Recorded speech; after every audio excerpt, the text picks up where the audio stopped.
سید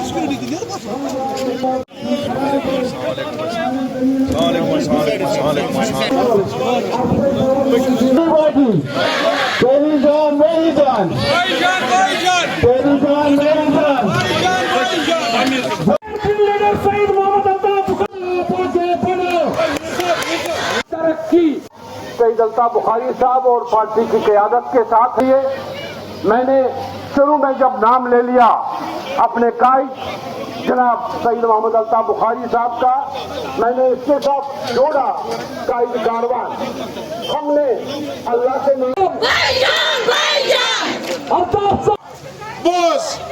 بوز مین بینی سر پپکر پتہ گوڑ بوجو.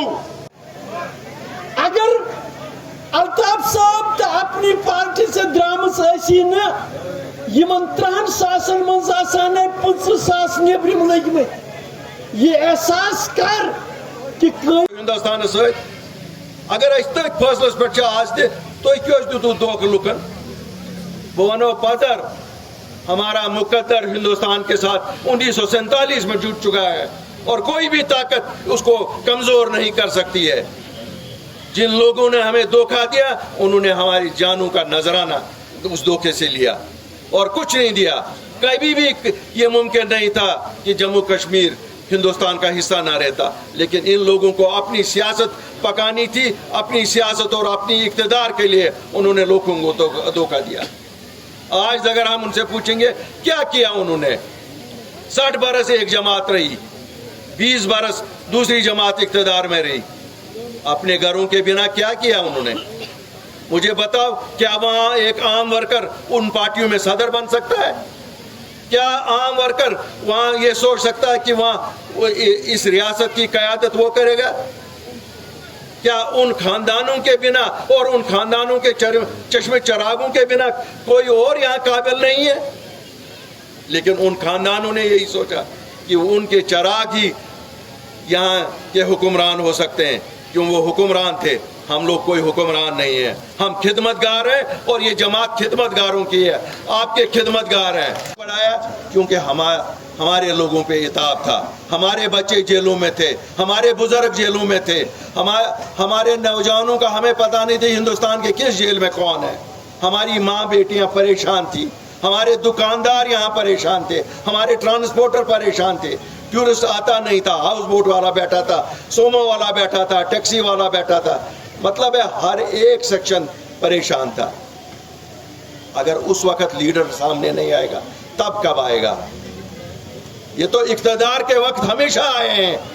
یہ دونوں جماعتیں اقتدار کے لیے یہ آئیں، لیکن جب بھی کشمیر میں مصیبت لوگوں پہ آن پڑی یہ باغے تھے، یہ کبھی یہاں نہیں تھے. 1990 میں کہاں تھے یہ لوگ جب لوگوں پہ مصیبت آئی تھی؟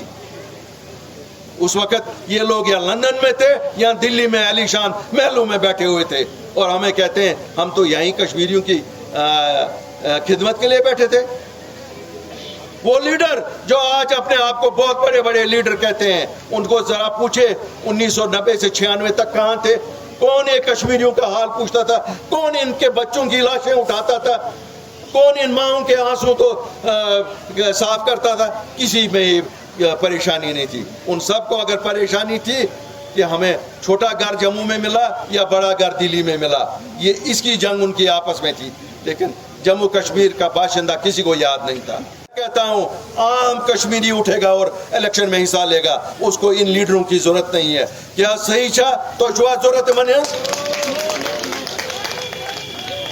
آج آپ کی طاقت نے یہ ثابت کیا ہے کہ ان خاندانوں کی اب یہاں ضرورت نہیں ہے. آج عام آدمی، ایک وہ لڑکا جس کی کوئی بھی سیاسی بیک گراؤنڈ نہیں ہے، جو 10 کلومیٹر پیدل ایک اوڑی کے گاؤں سے آیا ہوا ہے، جس کی گھاس کی چھت تھی، آج وہ ان کو لڑکا آ رہا ہے، کہہ رہا ہے آ جاؤ میدان میں آ جاؤ، ہم دیکھیں گے کس کی ماں نے دودھ پیا ہے، کس کی ماں نے پانی پیا ہے. میری کوئی ضرورت نہیں، میری طاقت آپ لوگ ہیں جو آج یہاں پر ہیں. میری طاقت جموں کشمیر کے لوگ ہیں اور میری طاقت میرا سچ ہے. گھنٹوں پہ بھروسہ کرو گے، ان کی اب شیلف لائف ایکسپائر ہو گئی ہے. یہ ایکسپائرڈ مال ہے ان کا. اب جموں کشمیر کو لوگوں کو پتہ چلیے یہ لوگ کون ہیں.